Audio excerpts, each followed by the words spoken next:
aqui com os irmãos. Hoje o título da pregação é Os 7 Espíritos de Deus, vivendo as realidades do trono da graça. Amém. Então, vamos falar sobre os 7 Espíritos de Deus, vivendo a realidade do trono. Quem quer viver a realidade do trono? Amém. Então, vamos abrir Isaías 11, 1, 2. Isaías 11, verso 1 e 2. Pode pôr aí na tela, irmãos. Diz assim: do tronco de Jessé sairá um rebento, e das suas raízes um renovo. Esse é Jesus. Repousará sobre ele o Espírito do Senhor, fala o Espírito do Senhor, o Espírito de sabedoria e entendimento, o Espírito de conselho e fortaleza, o Espírito de conhecimento e temor do Senhor. Então, aqui, falando de Jesus, é uma profecia a respeito de Jesus, né? Isaías 11, praticamente o capítulo todo. E, de alguma forma, eu não sei porquê, as pessoas pegam muito mais o versículo 1, que fala que ele procede de Jessé, do que o versículo 2, que fala dos 7 espíritos. Né? Então tem música falando que ele é a raiz de Jessé, tem igreja falando que a igreja se chama a raiz de Jessé. Ok, tá certo, é profético, é bíblico. Mas o verso 2 ninguém fala. E agora, esse verso 2, que fala aí dos 7 espíritos, está na Bíblia toda. Então você pega o livro de Provérbios, vai aparecer abundantemente.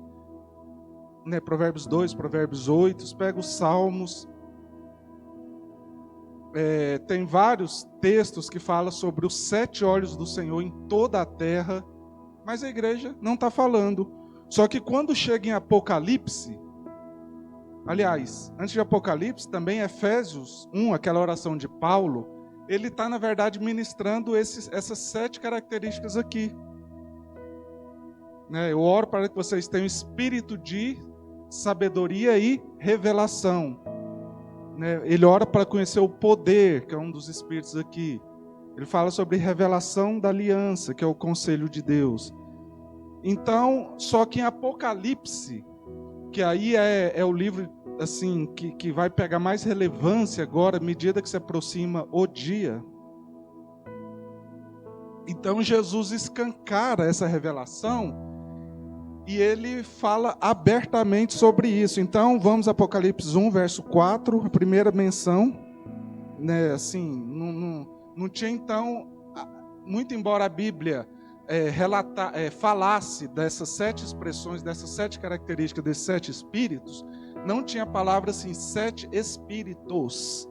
Mas quando entra em Apocalipse, primeiro verso 1, capítulo 1, 4 de João, as 7 igrejas que se encontram na Ásia, graça e paz a vós outros, da parte daquele que é, que era e que há de vir, da parte dos 7 espíritos que se acham diante do trono. Agora, Apocalipse 3, 1. Só a primeira parte do texto. E ao anjo da igreja que está em Sardes, escreve: isto diz o que tem os 7 espíritos de Deus e as 7 estrelas. Agora Apocalipse 4, verso 4 e 5.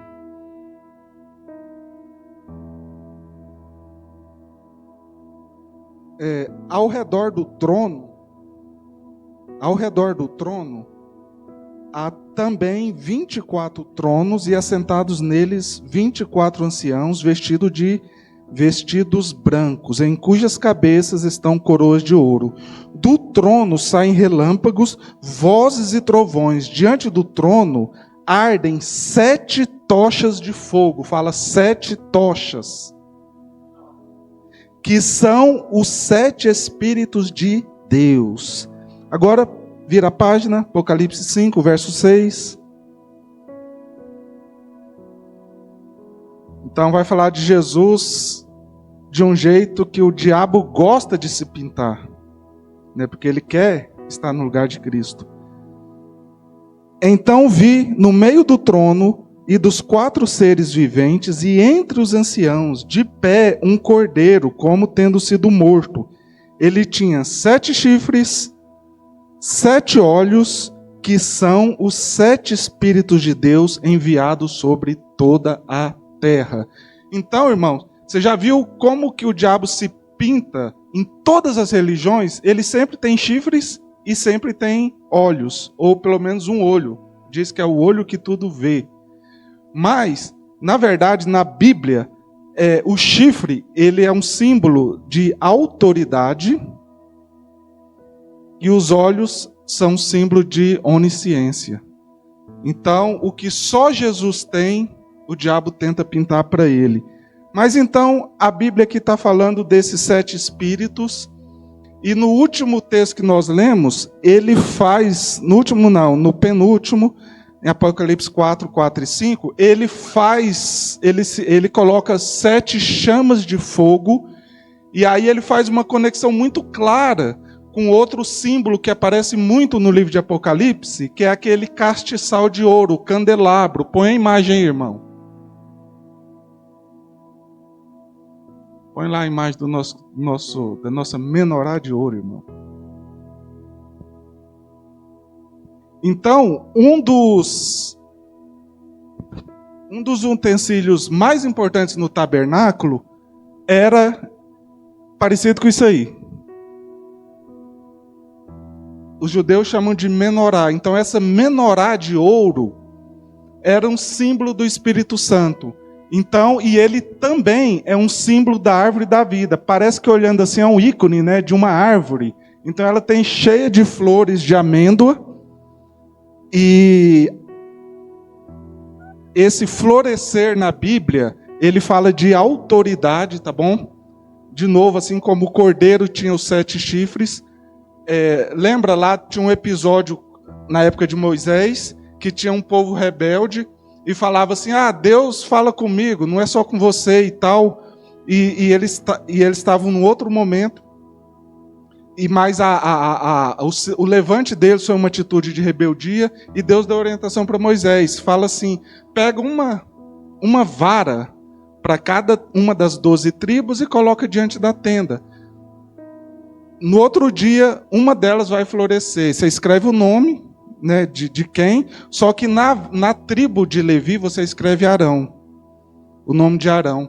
E aí, no outro dia, a vara de Arão, ela era uma vara de amêndoa, que são essas mesmas flores aí, e no outro dia todas as varas acordaram secas, exceto a vara de Arão que floresceu. Então, o florescer indicava autoridade. E a amêndoa, ela é uma representação da árvore da vida, porque ela dá o fruto o ano todo. Ela não tem esse negócio, o inverno, vou ficar aqui, Curitiba é friozinho e tal, 2 graus, 1 grau, 5 graus, não vou evangelizar, não vou para a reunião da igreja, 8 da manhã, 9 da manhã, porque eu estou no inverno. Não, a árvore da vida não tem tempo ruim, meus irmãos. Então, andar por essas verdades na verdade, andar pelo Espírito de Deus, é viver pela vida de Deus, pela árvore da vida. Amém, irmãos? Então, esse símbolo aí também aparece muito nas visões de Apocalipse. Lá, Jesus mostra para João uma visão, ele vê 7 coisas desses, 7 candelabros de ouro, 7 menorás, e aí João vê Jesus andando entre elas. Ele é aquele que anda entre os 7 castiçais de ouro. E aí depois o próprio Jesus dá a explicação para João e diz o seguinte: os 7 castiçais que você viu são as 7 igrejas. Só que os castiçais são a igreja, é eu e você, mas também no trono não tinha só a igreja, tinha 7 chamas de fogo que brilhava nas 7 pontas. E aí, o que eu acho mais interessante é que Isaías 11, 1, 2, quando fala dos 7 espíritos, porque quando... Quer ver? Põe lá no Isaías 11, 1 e 2, irmã.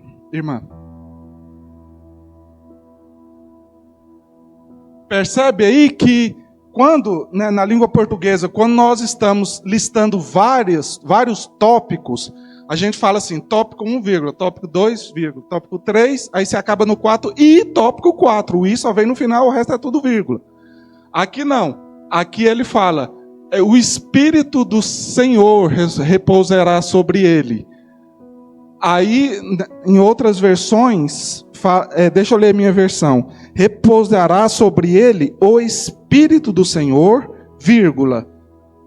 Aí tinha que ser assim, Espírito de sabedoria, vírgula, Espírito de entendimento. Mas não, ele vai falando de 2 em 2. Espírito do Senhor, que é sozinho, vírgula. Espírito de sabedoria e de entendimento, né? Então está falando de 2 em 2.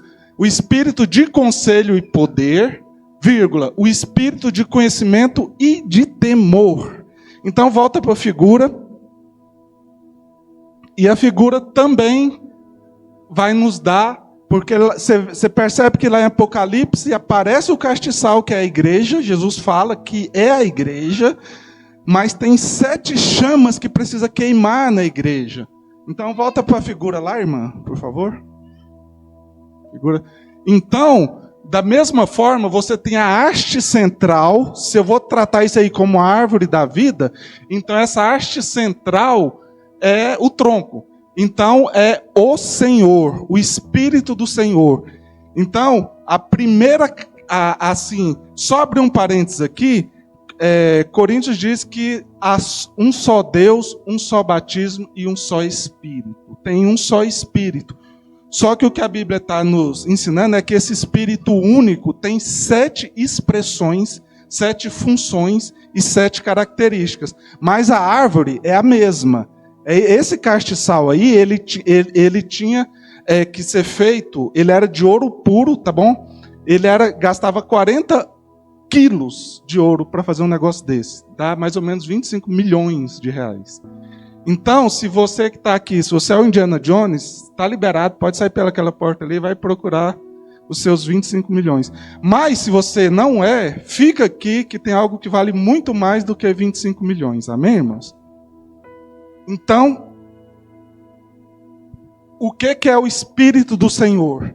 O Espírito do Senhor é aquele conselheiro que Jesus falou, quando eu for, eu vou enviar outro no meu lugar, o Espírito da verdade, que o mundo não pode receber porque não conhece, mas vós o conheceis, porque ele está convosco e ele estará em vós. E aí eu gosto também muito de um texto, 2 Coríntios 3,17, que diz o seguinte: irmãos, esse tema é muito abrangente, eu não vou conseguir parar e colocar todos os versículos, mas tem um PDF, né, lá no grupo.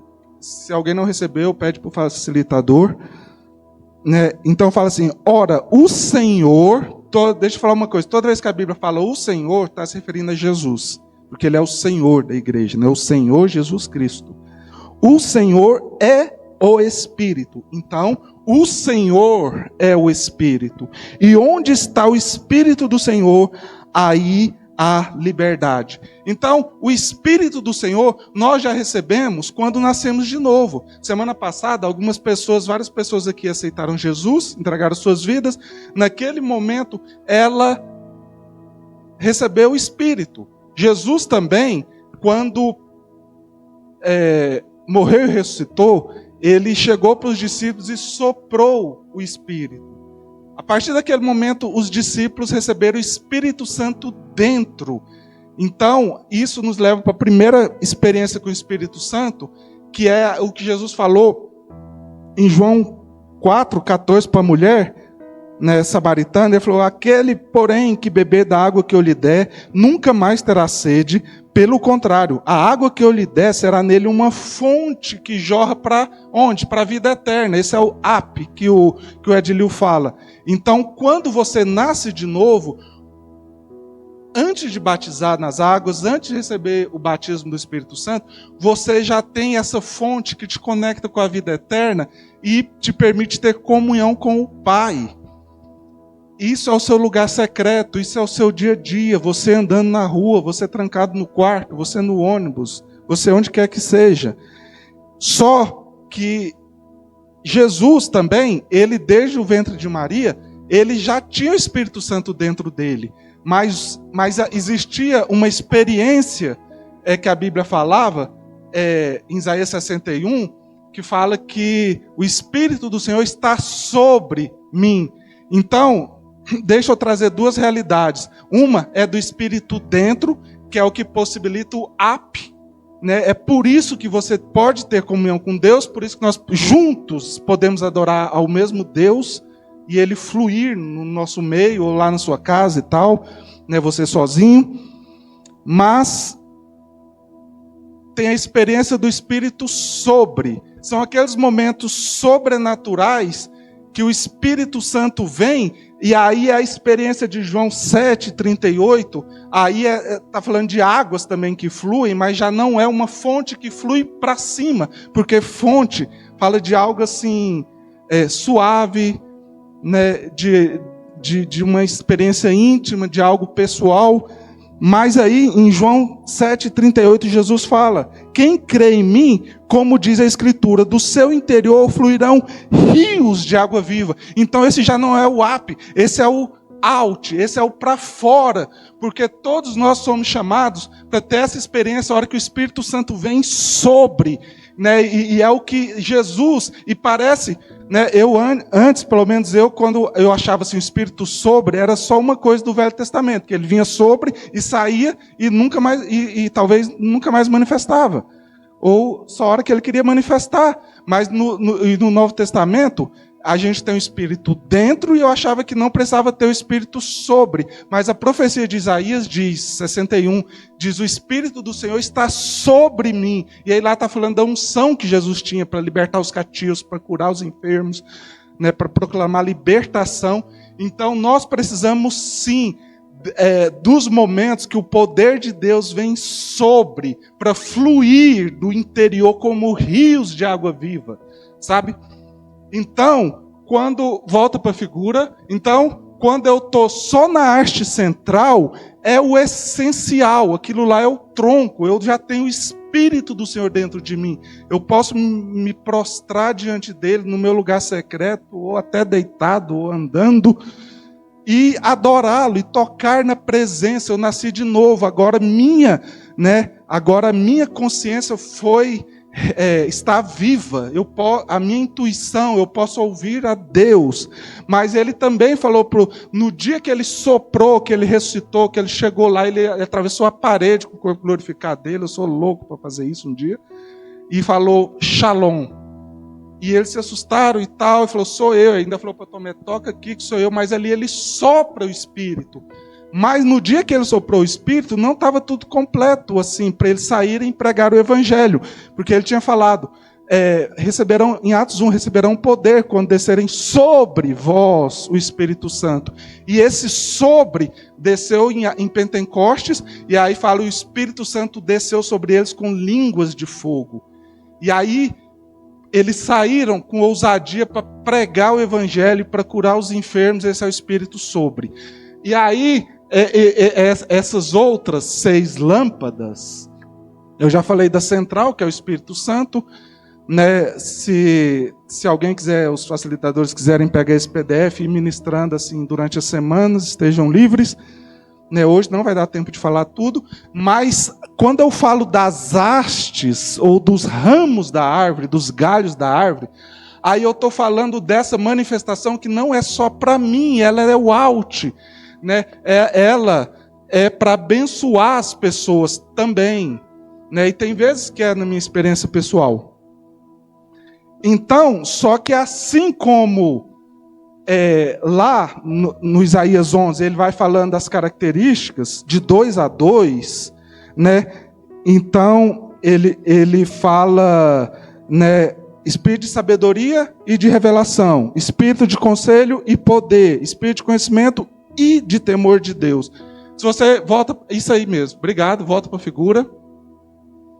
Agora, se você pegar essas palavras na mesma ordem que Isaías cita, e sabendo que as 7 chamas, conforme Apocalipse, são 7 espíritos, então vamos pegar ali, ó, o entendimento, que é o do primeiro galhozinho ali, do primeiro ramo ali de dentro.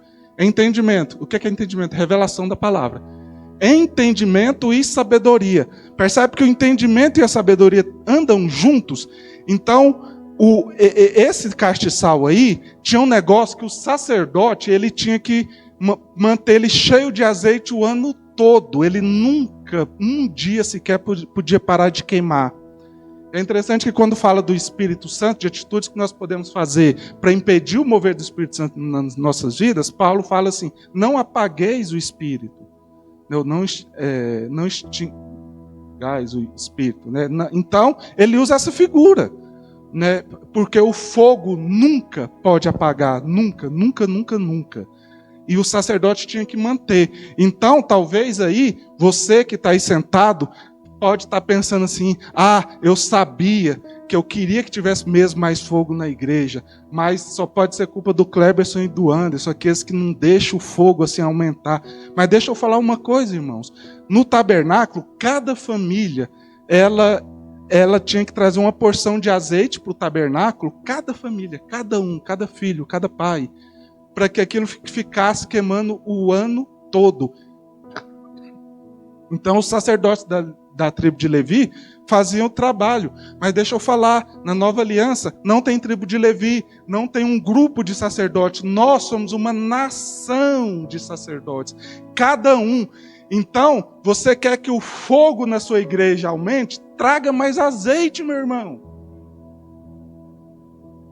Sabe, é você que está aí me olhando com essa cara santa e maravilhosa, que é o responsável. Você é o sacerdote da nova aliança.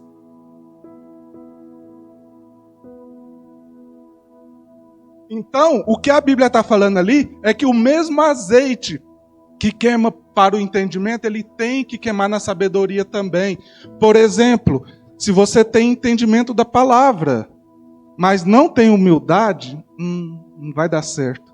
Paulo teve uma experiência dolorosa com isso. Ele diz assim, por causa das grandiosidades das revelações que me foram dadas, foi-me enviado um espinho na carne, um mensageiro de Satanás para que não deixasse eu me orgulhar.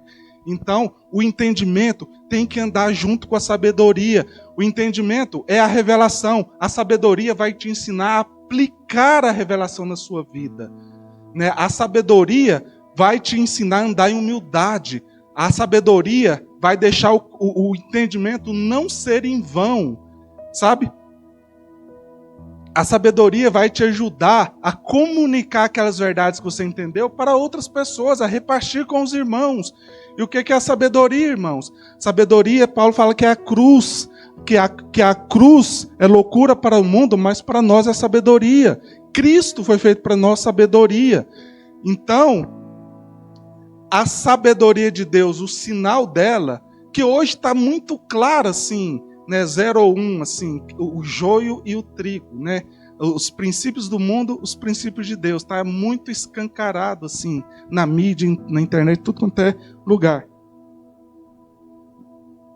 Então, sabedoria é quando a gente está andando nos valores de Deus, né? Humildade, longanimidade, bondade, domínio próprio. Então a gente sabe que a sabedoria não é só teórica quando essas coisas se manifestam.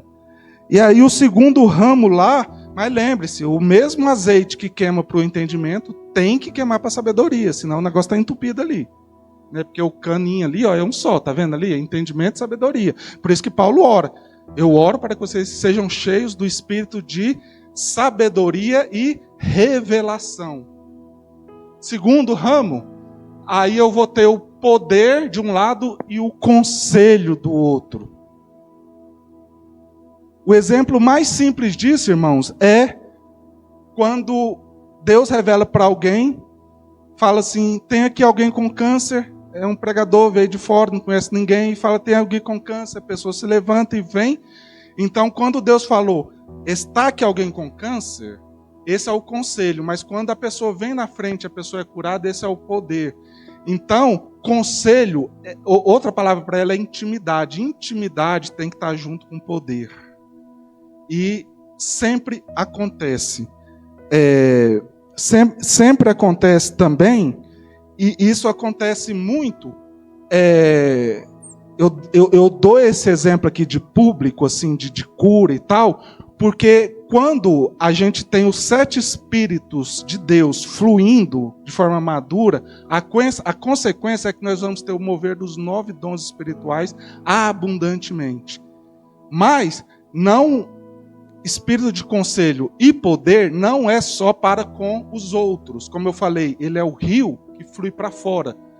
Né? E a fonte, ela é suave, tranquila, mas o rio ninguém para. A hora que ele está fluindo, dá licença. Ninguém para, ninguém segura rios de água viva.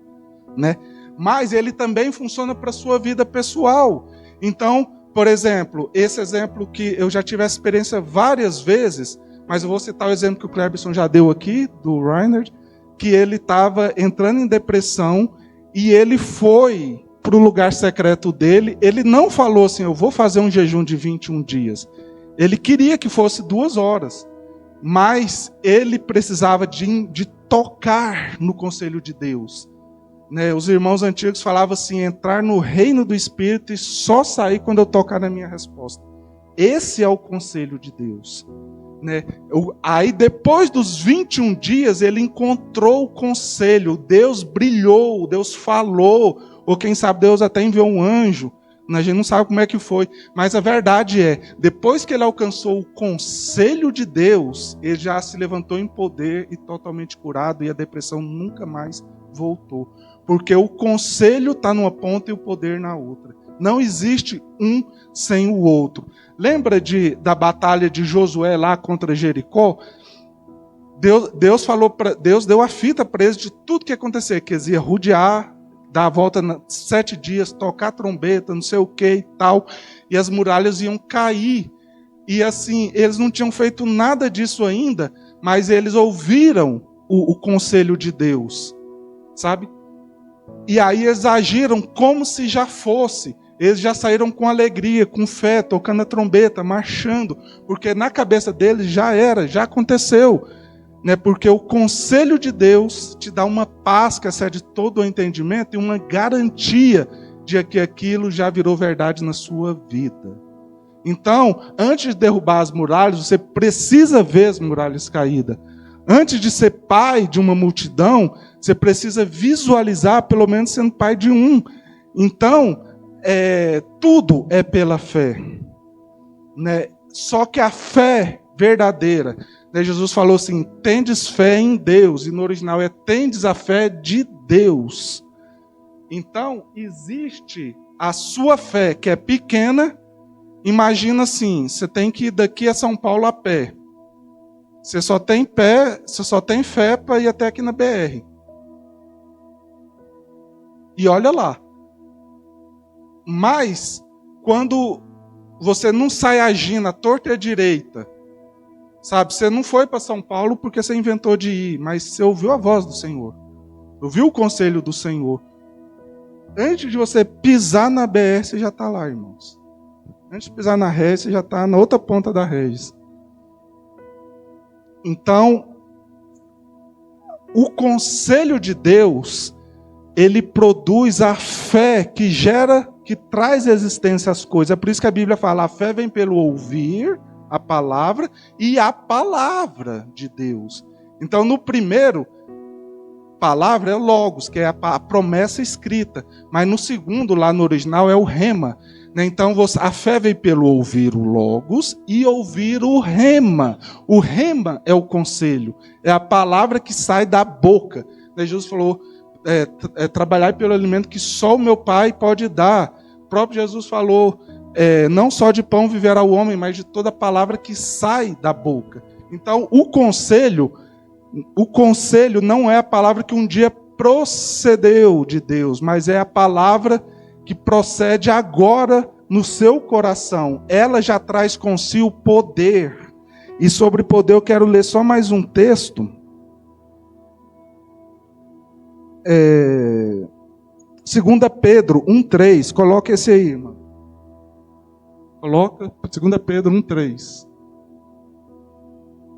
O seu divino poder nos deu tudo o que necessitamos para a vida e piedade, por meio do conhecimento daquele que nos chamou para a sua própria glória e virtude. Vou falar para você, os 7 Espíritos já estão aqui. Então, o seu divino poder. Sabe que outra palavra que podia estar aí, em vez de divino poder? Graça. A sua graça nos deu. Então, o que eu estou querendo dizer aqui, irmãos, é que graça não é uma coisa assim. Você não era salvo, você era o cara mais perdido que tinha. Aliás, nós que estamos aqui somos os piores. Os que estão lá são fora, são melhorzinhos que nós. Então, se nós convertermos, eles também vão. Né? Deus chama os piores primeiro. Agora, como você era um cara mau, perverso e cruel, você podia pensar assim, que a graça de Deus, ela juntou tudo o que ela tinha e foi suficiente para te salvar, e agora ela é só um diploma que você põe na parede assim, ufa, estou salvo. Não, a graça, ela não é sinônimo de uma coisa de graça. Eu acho muito ruim essa palavra graça no português, porque ela é a mesma palavra que de graça. No inglês não acontece isso. Quando eles falam grace, que é a palavra para graça, eles não estão pensando em algo de graça. Porque a palavra de graça é free. Não tem nada a ver uma com a outra. Então, graça é sinônimo de poder. Então, quando fala o espírito de poder, é a graça de Deus fluindo, sabe? Para nos levar para isso aqui, ó, tudo que nós precisamos para ser igual a Jesus, em outras palavras. Então, graça não é só antes de salvação, ela é o fluir, ela é o trilho da nossa vida. Mas a gente tem que entender graça como poder. Graça é misericórdia, é amor, é aliança, é um monte de coisa. Mas ela é essencialmente poder, em qualquer idioma, menos em português.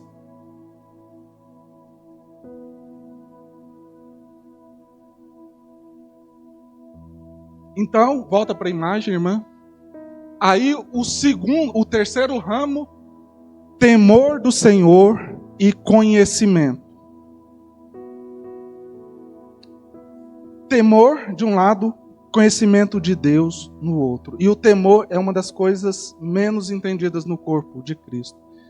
Eu converti criança e não lembro de ouvir uma pregação sobre o temor que me convencia. Porque toda pregação de temor, os caras falam assim, temor não é medo, é uma reverência extrema. Mas, em seguida, muitas das vezes ele leva para uma questão legalista. Às vezes até para dominar o pensamento das pessoas. Mas, temor é assim. Quanto mais conhecimento da glória de Deus eu tenho, mais temor eu vou ter. E quanto menos temor eu tenho, menos conhecimento da glória de Deus, menos conhecimento eu tenho. Por isso que temor está ligado, o fogo do temor, o azeite do temor, o que eu coloco para queimar no temor, eu estou queimando no conhecimento de Deus também. Por causa disso. Então, eu vou voltar no temor e no conhecimento, mas antes, abre em Provérbios 2:5.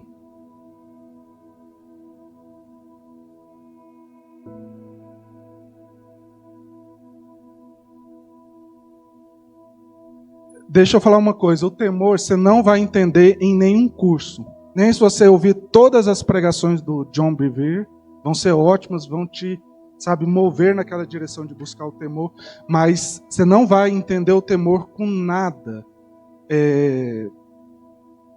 teórico. Mas a Bíblia dá em Provérbios 2 um caminho das pedras. E esse caminho das pedras aqui também é o jeito prático de fluir nos 7 espíritos. E na verdade os 7 espíritos estão aqui. Põe 2:1, irmã. 2:1 e vamos passando. Preste atenção nas condições, irmão. Então tem pelo menos 3 sis nesse versículo. E vale na nova aliança, irmãos, também. Nesse caso aqui. Meu filho, se você aceitar as minhas palavras e guardar os meus mandamentos. Primeiro se, guardar as palavras no coração e guardar os mandamentos. É aquilo que Jesus fala: aquele que tem os meus mandamentos e os guarda, esse é o que me ama. E eu virei e me manifestarei a ele. Então aqui não está falando daqueles mandamentos que tinha lá na lei de Moisés, que era para um tempo específico. Mas Jesus, tudo o que ele ensinou, tirando as coisas assim do final dos tempos, mas até isso, está vinculado a 2 mandamentos. Ou é crer, ou é amar, como ele amou. Então, tudo que Jesus está ensinando sempre é sobre princípios de fé e sobre amor. De fato,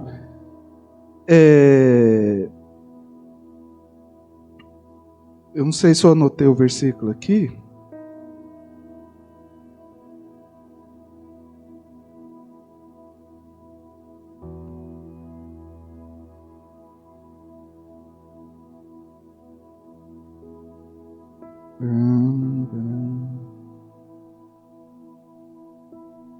É 1 João 3, 23. Você vai ver essas 2 coisas aí. Este é o seu mandamento, parte A do mandamento, que creiamos no nome do seu Filho, Jesus Cristo. Crer no nome. Crer no nome é crer e essa fé aumentar, avançar.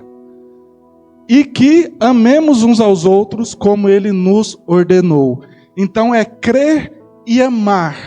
Então, filho meu, se você ouvir as minhas palavras e guardar esses mandamentos aqui, sabe?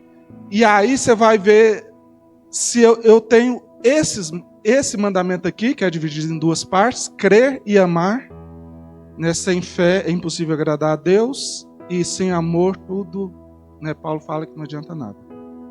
Né? Então é 2 coisas que sem as quais não adianta nada na vida cristã.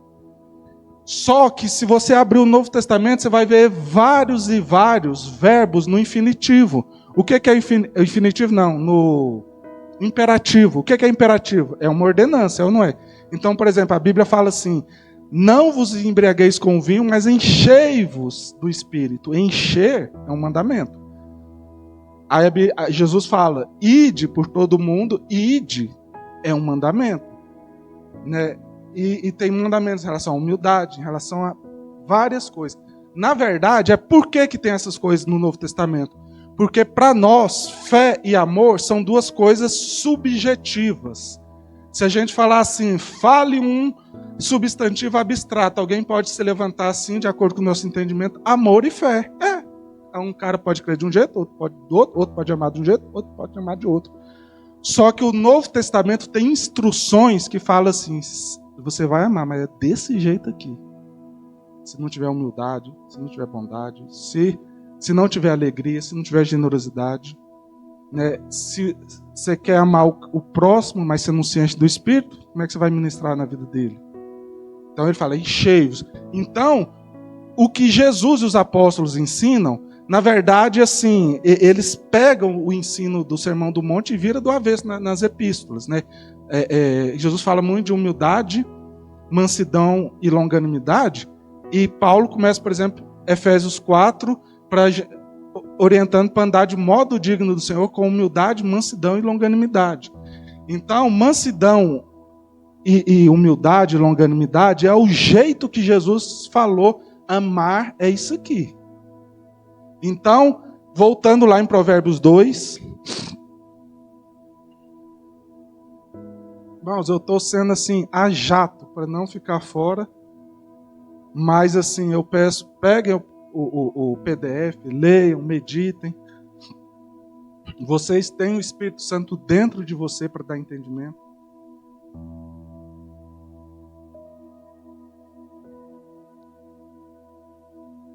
Então, primeiro, se receber as palavras e guardar os mandamentos. Nós já vimos o que é mandamento hoje. Segue, próximo verso. Ainda não é o terceiro. Aí, ó. Se der ouvidos à sabedoria e inclinar o coração, onde está discernimento, em outras versões é o entendimento, é o espírito de sabedoria e entendimento aí de novo. Então, se der ouvidos a quê? A sabedoria de Deus. Paulo fala que a sabedoria de Deus é loucura para o mundo e a sabedoria do mundo é loucura para Deus, e a gente tem que escolher em qual sabedoria nós vamos andar. E o quê? Inclinar o seu coração ao entendimento. Então, de novo, aquela coisa do coração aqui é muito importante, né? Tudo, o coração, nele tem as fontes da vida, né? Então precisamos inclinar o coração para a revelação da palavra, né? Não basta aquilo que o Cleber falou assim, ouve e pega a revelação. Então, quando eu recebo uma revelação, ou assim, você tem que inclinar os ouvidos para ela. Então, se, número 1, receber a palavra e guardar os mandamentos. Número 2,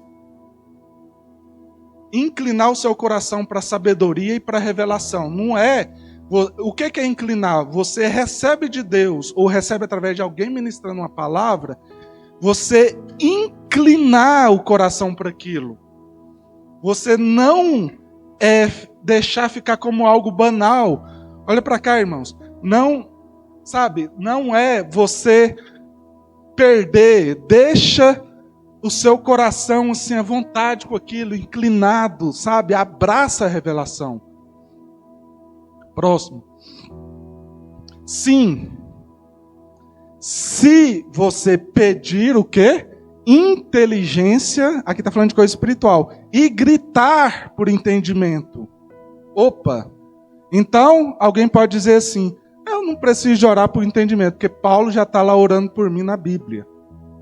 Não, irmãos. Ele orou para aqueles irmãos daquela época lá, e orou e ensinou, e nós estamos seguindo o mesmo passo. Agora, eu é que faço a minha oração, eu é que oro e peço assim para Deus, assim, e não é só um pedido assim, sabe, mais ou menos, eu tenho que, sabe, derrubar, me debruçar sobre aquele pedido. A Bíblia fala para a gente orar com oração, súplicas e ação de graças. Então, é isso que é gritar, é eu suplicar, é eu fazer ações de graça, é eu querer mais que tudo. Então, primeiro, guardar a palavra e os mandamentos. Segundo, eu querer a revelação, eu tenho que gritar por ela, eu tenho que pedir, eu tenho que clamar a Deus por ela. Né? Jesus falou, quem clama, quem pede, recebe. Quem bate, a porta será aberta. Então, Jesus falou, se vocês que são homens maus, se pedir peixe, vocês não vão dar para o seu filho uma pedra, imagina Deus, que Ele é o verdadeiro amor. Não, quanto mais Deus não dará também o Espírito Santo a todos aqueles que pedirem? Só que talvez até hoje você ficava pedindo assim, o Espírito Santo vem de uma forma genérica. Aqui a Bíblia está ensinando que existem 7 áreas que você deve queimar no seu coração e buscar especificamente. Porque Deus é Deus de coisas específicas. Então, o Espírito Santo é infinito. Se eu falo assim, Deus me dá o Espírito Santo, você não tem nem estrutura para receber. Mas se eu vou por parte de Deus, eu quero entendimento, eu quero sabedoria, eu quero poder.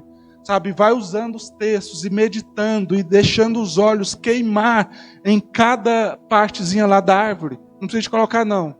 Só próximo versículo lá. Aí vem o terceiro se. Se buscar a sabedoria como a prata e a procurar como se procura tesouros escondidos. Parece Jesus falando, né, irmãos? De fato é. Ele é o verbo. Né? Isso está igualzinho a parábola que Jesus ensinou lá em Mateus 13, se eu não me engano, lá do homem que achou, eu acho que é Mateus 13, 42, 44, se eu não me engano. Se não for, amém. Mas, se for, coloca aí, irmã. Ele fala que o reino de Deus é semelhante a um homem que achou um campo que tinha um tesouro escondido. E aí hoje eu lendo esse texto de novo, eu vi uma coisa que eu nunca tinha visto, porque eu sempre soube assim que o texto dizia, e ele foi lá e vendeu tudo que tinha para comprar o campo e ficar com o tesouro. Só que lá fala assim, então com grande alegria ele foi lá e vendeu tudo que tinha para comprar. Então o reino de Deus ele é conquistado com muita alegria. Ele foi conquistado na cruz, mas está tudo nas regiões celestiais. Esse fluir no Espírito, sabe, esse queimar, esse você trazer o azeite, você querer, volta lá para o texto de Provérbios.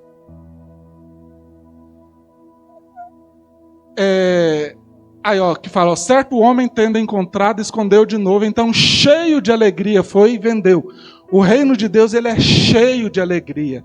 Você não fica assim, mas eu vou vender meu carro, meu PlayStation, sabe? Por causa, assim, não é de coisas físicas que está falando, né? Mas sabe aquela atitude assim, puxa, eu vou mesmo orar, vou mesmo lá para a reunião da igreja? Não, é com grande alegria. Nada, só tem uma coisa que importa, é o que Jesus falou para Marta. Marta, você não precisa de muito, na verdade, só uma coisa. Esse só uma coisa é o reino de Deus, o Espírito Santo, ele é o reino de Deus em nós. Ele que traz existência através do seu poder, da sua onisciência, dos seus olhos, das suas 7 chamas. Ele que traz a manifestação do reino de Deus, de tudo que foi conquistado na cruz e agora está nas regiões celestiais, mas ele quer trazer agora, porque você vive aqui, pé no chão. Você está doente, você pode ficar doente, se você estiver doente, é aqui, é nesse chão, nessa terra. Você precisa da manifestação agora. Não basta você saber que tem uma promessa que foi curada, não, mas cadê ela na minha vida? E aí, volta lá para Provérbios 2. E aí, Provérbios 2, eu vou voltar no conhecimento e temor, lá no último versículo. Aí, para o próximo, 5. Aí fala, então o que? Se você cumprir aquele cis. Sabe, eu não estou falando de lei, eu estou falando de um coração que ama o Senhor. Sabe, de um coração que é derramado. Né? Se não buscar, não acha. Né? Isso não tem nada a ver com a sua salvação. Mas, então, vamos entender o que a Bíblia está dizendo aqui. Então, né, se você quiser buscar mais do que o ouro e a prata, se isso for mesmo mais importante, porque se a gente não tivesse intensidade e a gente quiser o reino de Deus, Jesus falou que o reino de Deus é semelhante a um homem que busca os tesouros escondidos no campo. Mas se a gente não está buscando o tesouro, alguém pode olhar para nós e falar assim, você não parece com o reino de Deus não, meu. O reino de Deus parece com aquilo lá. Aquela outra pessoa, sim, ele está buscando, para ele é importante. Aí ele parece com o reino de Deus. E quando ele parece com o reino de Deus, ele atrai o reino de Deus. E é isso que está falando aqui. Então você entenderá o temor. Opa, eu falei que o temor não entende em seminário teológico. Nem se for do John Bevere, que é um dos caras que mais tem peso de falar disso. Sabe? Mas se você quiser, se você buscar como um tesouro escondido e gritar, inclinar o coração e tudo aquilo, aí você vai entender o temor, que é ter revelação do temor. Aí você vai saber o que é temor. Aí você não vai vir com aquele papinho de lei, de legalismo, de manipulação. Não, você percebeu, né? Como que eu posso ferir o meu amigo? Como que eu posso fazer algo que vai atrapalhar minha comunhão com o meu amigo? Eu sei, eu conheço, ele é sensível, ele não invade, ele quer ter comunhão comigo, mas o meu coração é capaz de criar uma barreira entre eu e meu amigo. Mas se você entende o temor no coração, nunca você vai querer deixar algo que fere o seu relacionamento com o seu amigo, Espírito Santo. E aí você vai entender o temor. E qual a consequência? Vai achar o conhecimento. Lembra lá? Numa ponta o temor, na outra o conhecimento. Mas o conhecimento do Senhor depende do temor. O temor depende de um coração que quer. E aí você achou o temor. Agora, opa, eu achei o temor e tenho o conhecimento. E agora? Último versículo. Salmo 25, verso 14. Senhoras e senhores, estou falando aqui para gente que achou o temor. Que a despeito de não entender bulhufas quando foi no seminário de temor, agora você achou, porque o seu coração quis, né? Você achou o temor. Aí, Salmo 25, 14, irmã. Não, põe outra versão aí.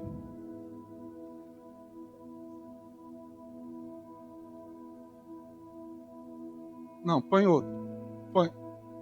Põe a Almeida. Almeida revisada. Ok. O segredo aí, algumas versões tem o conselho, lembra lá o espírito de conselho, outras têm intimidade. No hebraico, eu esqueci a palavra agora, mas, olha todo mundo para cá, irmãos, por favor. Mas essa palavra aí é a palavra que eles usam para divã. Porque você vai no psicólogo para abrir o coração. Então, o conselho do Senhor é para aqueles que o temem. Então, lá em Provérbios, você entendeu o temor e achou o conhecimento. Agora, com o temor, você já encaixa nisso aí, ó. O conselho, o espírito de conselho, a intimidade, a revelação da aliança é para aqueles que encontram o temor. É aqueles que o seu candelabro, no raminhozinho lá do temor, está queimando. Ele colocou azeite. Ele buscou, ele inclinou o coração. Senhor, Senhor, eu quero. Senhor, a tua palavra. Eu quero fé. Senhor, eu quero andar na fé e quero andar no amor. São os mandamentos do Senhor. E porque Ele me deu esses mandamentos, eu vou pegar tudo que os apóstolos ensinaram e vou praticar. Porque eu sei que essa é a forma de eu crer mais e mais, de eu aumentar a minha fé. E é a forma prática de eu amar os irmãos. É andando no ensino dos apóstolos, porque eles não ensinaram nada que estava fora dessas duas características do mandamento de Jesus, fé e amor. Tudo que eles ensinaram, quando ele fala lá, orar em todo o tempo no Espírito, que é orar em línguas, edificando-vos sobre a vossa fé santíssima, isso já é fé e você está se edificando para um dia ter como edificar outro alguém, é amor. Então, lá também é um mandamento, só que é um mandamento que cumpre um mandamento central, é uma orientação, um ensino, para você não ter um amor e uma fé abstrata. Porque na concepção de Jesus, se ele estivesse na escola e a professora falasse assim, me dá um exemplo de um substantivo, de dois substantivos concreto, ele ia falar amor e fé. Fé é substância, meus irmãos, de coisa que você não vê. Então, a intimidade do Senhor é com aqueles que o temem. E ele lhe mostrará, em outra versão, e ele dará a conhecer a sua aliança. Então, todos aqui, você pode ter convertido hoje, cedo, ontem, pode converter amanhã. A partir do momento que você converte, que você recebe o Espírito Santo dentro de você, a Bíblia tem 8.500 promessas. Por causa da nova aliança, todas essas promessas são para você, mas elas estão guardadas nas regiões celestiais. E agora, você precisa desse conselho do Senhor, da intimidade com o Senhor, para que no seu andar diário, na sua experiência de vida, o Senhor vai te mostrando, te revelando a aliança dele. Então, como que isso acontece na prática? Um exemplo, esse do Reinhard. Eu já tive várias vezes na minha vida de problema financeiro que eu não conseguia resolver. E aí quando chega no momento que o negócio está tenso, eu sempre vou para o quarto e fico horas ou o que for preciso, mas várias e várias vezes eu toquei, sabe, no conselho do Senhor. E eu já me levantei com uma paz que excedia todo entendimento. E 1 ou 2 dias depois, no máximo, eu sempre vi milagres, de curas, sabe, não dá muito tempo de entrar aqui, o nosso tempo já acabou. Mas percebe que esse castiçal aí, esse candelabro, essa menorá de ouro, nunca pode ter uma lâmpada apagada. O Espírito Santo, ele não falha, mas eu tenho que ter o azeite. O azeite é muito ligado ao meu coração, sabe? Ao meu desejo do meu coração. Então eu queria que os irmãos ficassem de pé. Peço desculpa que eu me excedi um pouco no horário aqui, mas é realmente um tema muito denso. E eu quero estimular mesmo os irmãos a pegarem um PDF, a ler, a meditar. A Bíblia fala que vocês têm a unção do Santo e ela permanece em vocês. E não tem necessidade que ninguém te ensine sobre conhecer a Deus. Você sabe, você pode... Aqueles textos que está no PDF, lá tem as referências bíblicas, vai para a Bíblia, medita, confessa, empenha seu coração, amém? Vamos fechar os olhos, eu queria que você invocasse o Espírito Santo, sabe? Mas a partir de hoje, nessa perspectiva de coisas específicas, sabe? Não, Senhor, eu quero o Espírito Santo, mas hoje eu estou precisando do teu poder. Senhor, hoje eu estou precisando da tua sabedoria. Hoje eu estou precisando de mais revelação, mais entendimento. Hoje eu estou precisando, assim, eu estou triste, Senhor. Mas o Senhor tem tantas promessas. Basta uma palavra tua e os montes se removerão. Então, Senhor, vem, dá o conselho do Senhor no meu coração. Eu quero. Invoca, feche seus olhos, volte para o seu Espírito e clame ao Espírito Santo. Pai, Deus, derrama, Pai, o teu Espírito sobre os meus irmãos, Pai. Cada um deles aqui tem um Espírito dentro. Pai, nós queremos, Pai, essa manifestação sobrenatural que vem, Pai, enche até transbordar. Derrama, Pai, o teu poder, a tua graça. Pai, em nome de Jesus, Senhor. Pai, derrama um renovo. Pai, ensina meus irmãos a queimarem nessas 7 lâmpadas. Nós somos a tua igreja, o teu castiçal. Pai, o castiçal era só um, não podia ter emendas. Nós também somos só um. Oh, Pai, somos só um. Hoje nós tomamos a ceia mais uma vez, celebrando que nós somos só um.